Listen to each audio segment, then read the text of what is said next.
Thanks. New at 10, we are hearing now how meatpacking workers were impacted by the COVID-19 pandemic. Today, there was testimony in front of a House Subcommittee on the COVID-19 crisis. An Arkansas woman testified today against what she calls inhumane working conditions for workers during the beginning of the pandemic. 5 News reporter Micah Wilson listened in on this. He joins us live in studio. And Micah, one of the big names heard from today was Tyson, right? Yeah, Erica, Tyson is one of the biggest meatpacking plants in the nation and is based out of here in Northwest Arkansas. And today, these testimonies were grilling companies like Tyson, Simmons, Butterball, and others, saying companies are choosing to make record high profits over employees during the pandemic, hurting minority workers the most.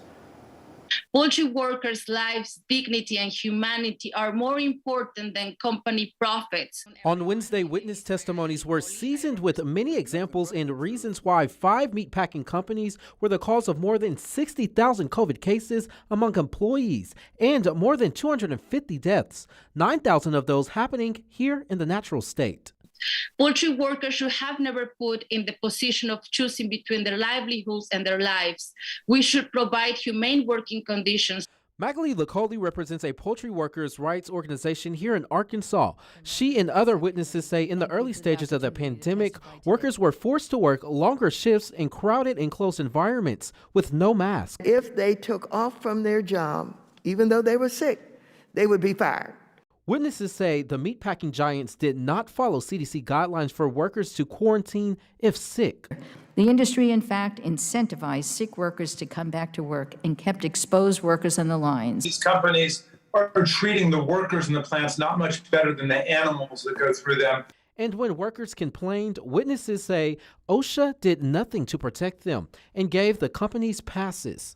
OSHA totally abandoned their responsibility to protect workers. Tyson tenderly expressing regret in a statement to CBS saying, quote, "Even one illness or loss of life to COVID-19 is one too many, which is why we've taken progressive action from the start of the pandemic to protect the health and safety of our workers, including extensive training and a vaccine requirement that has led to over 96% of our U.S. workforce being vaccinated." It's immoral that companies are able to profit from the injury, suffering, and death of workers, and it must end now.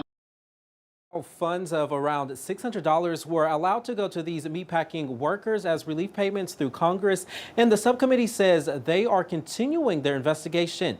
Back to you. All right, Micah, thanks. New tonight, Arkansas Senator Tom Cotton making headlines for a heated